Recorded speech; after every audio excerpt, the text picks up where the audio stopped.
हरिः ओम् श्री गुरुभ्यो नमः। शुक्लांभरधरौ विष्णुं शशिवर्णं चतुर्भुजं प्रसन्नवदनं ध्यायेत् सर्वविघ्नोपशान्तये। गुरुर्ब्रह्मा गुरुर्विष्णुः गुरुर्देवो महेश्वरः गुरुः साक्षात् परब्रह्म तस्मै श्री गुरवे नमः। सरस्वती नमस्तुभ्यं वरदे कामरूपिणी विद्यारम्भं करिष्यामि सिद्धिर्भवतु मे सता। ध्यानं पीताम्बरं करविराजित शङ्खचक्रकौमोदकी सरसिजं करुणासमुद्रम् राधासहायमतिसुन्दरमन्दहासं वातालयेशमनिशं हृदि भावयामि। ॐ नमो भगवते वासुदेवाय। ॐ श्रीकृष्णाय परब्रह्मणे नमः। अथ श्रीमन्नारायणीयम् प्रथमं दशकं श्रीभगवन्महिमानुवर्णनम् सान्द्रानन्दावबोधात्मकमनुपमितं कालदेशावधिभ्यां निर्मुक्तं नित्यमुक्तं निगमशतसहस्रेण निर्भास्यमानम् अस्पष्टं दृष्टमात्रे पुनरुरुपुरुषार्थात्मकं ब्रह्म तत्त्वं तत्तावत् भाति साक्षात् कुरुपवनपुरे हन्तभाग्यञ्जनानाम्। एवं दुर्लभ्य वस्तुन्यपि सुलभतया हस्तलब्धे यदन्यत् तन्वा वाचा धिया वा भजति पतजनः क्षुत्रतैव स्फुटेयम्। एते तावत् वयन्तु स्थिरतरमनसा विश्वपीडापहत्यै निःशेषात्मानमेनं गुरुपवनपुराधीशमेवाश्रयामः। सत्वै यत्तत्पराभ्यामपरिकलनतो निर्मलं तेन तावत् भूतैर्भूतेन्द्रियैस्ते वपुरिति वपुषः श्रूयते व्यासवाक्यम्। तत्स्वच्छत्वात् यदच्छादितपरसुखचित्कर्पनिभासरूपम् तस्मिन् धन्या रमन्ते श्रुतिमतिमधुरे सुग्रहे विग्रहे ते। निष्कम्पे नित्यपूर्णे निरवधि परमानन्दपीयूषरूपे निर्लीनानेकमुक्तावलि सुभगतमे निर्मल ब्रह्म सिन्धौ कल्लोलोल्लासतुल्यं खलु विमलतरं सत्त्वमाहुस्तदात्मा तस्मान्नो निष्कलत्वं सकल इति वचस्त्वत्कलास्वेव भूमन्।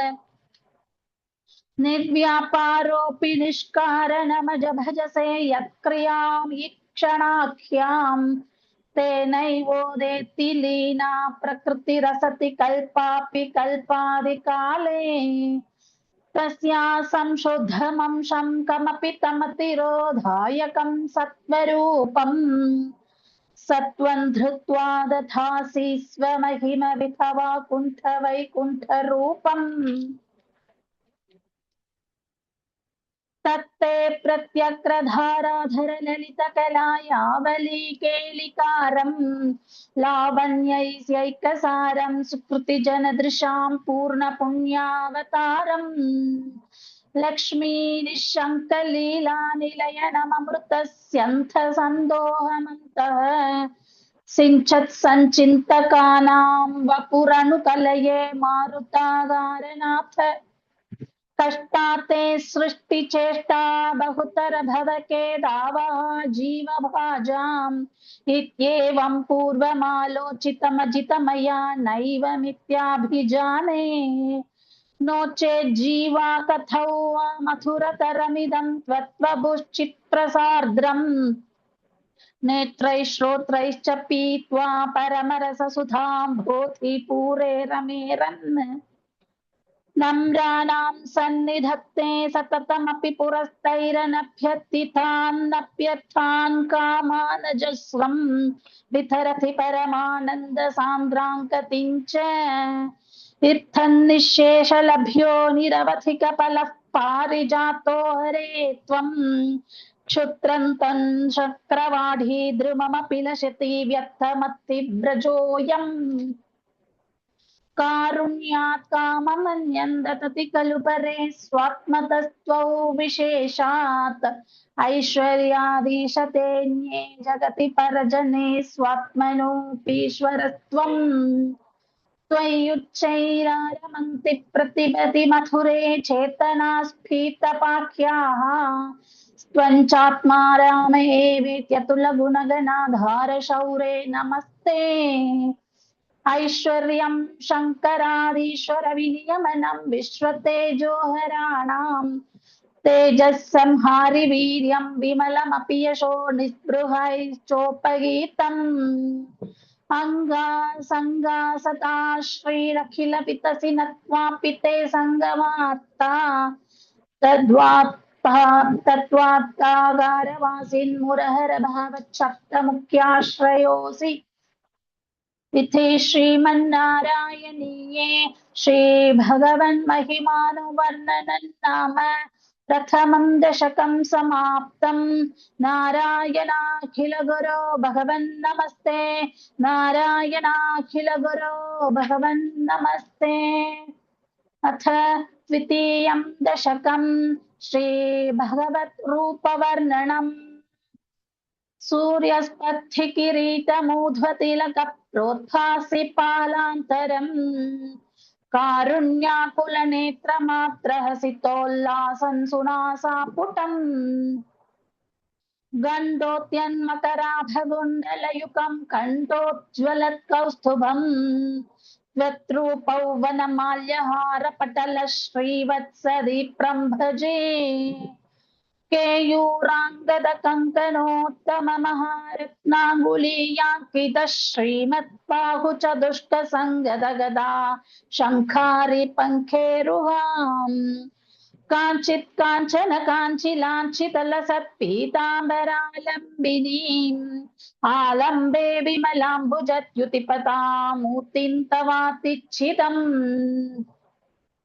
यत्रैलोक्यमहीयसोऽपि महितं सम्मोहनं मोहनात् कान्तं कान्तिनिधानतोऽपि मधुरं माधुर्यधुर्यादपि सौन्दर्योत्तरतोऽपि सुन्दरतरं त्वद्रूपमाश्चर्यतोऽप्याश्चर्यं भुवनेन कस्य कुतुकं पुष्णाति विष्णो विभो तत्तादृङ्मधुरात्मकं तव वपुः सम्प्राप्य सम्पन्मयी सा देवी परमोत्सुका चिरतरन्नास्ते स्वभक्तेष्वपि तेनास्यावत कष्टमच्युत विभो त्वत्रूपमाणोऽन्यग प्रेमस्थैर्यमयाद चापलबला चापल्यवार्दोदपूत्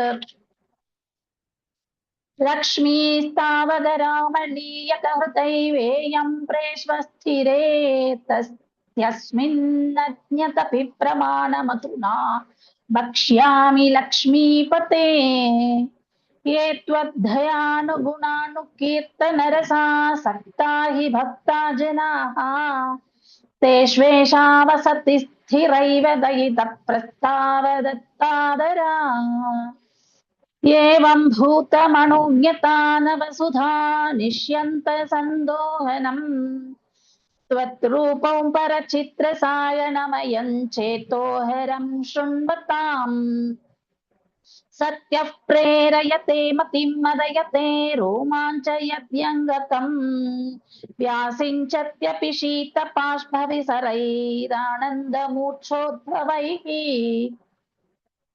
एवं भूततया हि भक्त्यभिहितो योगः स योगद्वयात् कर्मज्ञानमयात् भृशोत्तमतरो योगीश्वरैर्गीयते सौन्दर्यैकरसात्मके त्वयि खलु प्रेम प्रकर्षात्मिका भक्तिर्निष्क्रममेव विश्वपुरुषैर्लभ्या निष्कामन्नियतः स्वधर्मचरणं यत्कर्म योगाभितम् तद्दूरेत्यफलै यतोपनिषदज्ञानोपलभ्यः पुनः तत्त्वव्यक्ततया सुदुर्गमतरं चित्तस्य तस्माद् विभो त्वत्प्रेमात्मकभक्तिरेव सततं स्वादीयसी श्रेयसी अत्यायासकराणि कर्मपठलान्याचर्य निर्यन्मलाः बोधे भक्तिपथेऽथवाप्युचितता मायान्ति किन्तावता क्लिष्ट्वा तर्कपथे परन्तव बभो ब्रह्माख्यमन्ये पुनः चित्तार्द्रत्वमृते विचिन्त्य बहुभिः सिद्ध्यन्ति जन्मान्तरैः त्वद्भक्तिस्तु गथारसामृतजरी निर्मज्जनेन स्वयं सिद्ध्यन्ति विमलप्रबोधपदवीमक्लेशतस्तन्वती सत्यसिद्धिकरी जयत्ययि विभो सैवास्तु मे त्वत्पदप्रेम प्रौढिरसार्द्रता धृततरं वातालयाधीश्वर इति श्रीमन्नारायणीये श्रीभगवद्रूपवर्णनं नाम द्वितीयं दशकं समाप्तं। नारायणाखिलगुरो भगवन्नमस्ते, नारायणाखिलगुरो भगवन्नमस्ते। अथ तृतीयं दशकं भक्तस्वरूपवर्णनं भक्तिप्रार्थनाच्च पठन्तो नामानि प्रमदपरसिन्धौ निपतिता स्मरन्तो रूपन्ते वरद कथयन्तो गुणगथाः चरन्तो ये भक्तास्त्वयि खलु रमन्ते परममून् अहं धन्यान् मन्ये समधिगत सर्वाभिलषितान् तदक्लिष्टं कष्टं तव चरणसेवारसभरेभ्यनासक्तं चित्तं भवति पथ वैष्णो गुरुत्पुरुतयां भवत्पादाम्भोजस्मरणरसिको नाम भवान् अहं गायं गुहचन विवत्स्यामि विजने कृपाते जाता चेत किमिव न हि लभ्यन्तनुभृतां मदीयक्लेशौघ प्रशमनदशानामगियति न के लोकेऽस्मिन्न निशमयि शोकाभिरहिता भवद्भक्ता मुक्ता सुखगतिमसक्ता विदधते मुनिप्रौढारूढा जगति खलु कूडात्मगतयः भवत्पादाम्भोजस्मरणविरुजो नारदमुखाः चरन्तीश स्वैरं सततपरिनिर्भातपरचित् सदानन्दात्वैतप्रसरपरिमग्नात् किमपरम् भवद्भक्तिस्पीता भवतु मम सैव प्रशमये अशेषक्लेशौखं न खलु हृति सन्देहकणिका न चेत् व्यासस्योक्तिस्तव च वचनन्नैकमवचः भवे मिथ्यारथ्या पुरुषवचनप्रायमखिलम् भवद्भक्तिस्तावत् प्रमुखमथुरा त्वद्गुणरसात् किमप्यारूढा चेदखिल परितापप्रशमनी पुनश्चान्ते स्वान्ते विमलपरिबोधोदयमिलन् महानन्दात् वै तन्दिशति किमतः प्रार्थ्यमपरम् विधूय क्लेशान् मे कुरु चरणयुग्मन् धृतरसं भवत्क्षेत्रप्राप्तौ करमपि च ते पूजनविधौ भवन्मूर्त्यालोके नयनमथ ते पादतुलसी परिघ्राणे घ्राणं श्रवणमपि ते चारुचरिते प्रभुदाधिव्याधिप्रसभचलिते मामकहृदि त्वदीयं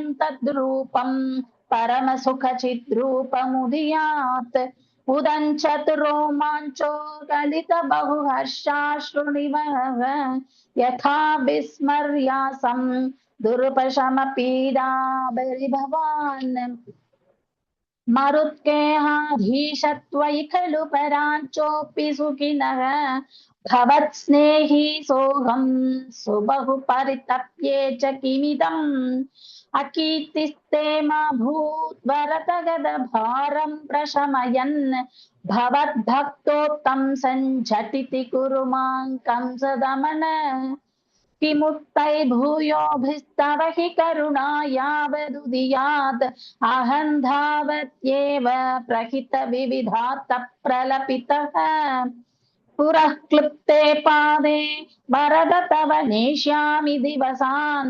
यथाशक्तिव्यक्तन्नतिनुति निषेवा विरचयन् इति श्रीमन्नारायणीये भक्तस्वरूपवर्णनं भक्तिप्रार्थना चेति तृतीयं दशकं समाप्तं। नारायणाखिल गुरो भगवन् नमस्ते। नारायणाखिल गुरो भगवन् नमस्ते।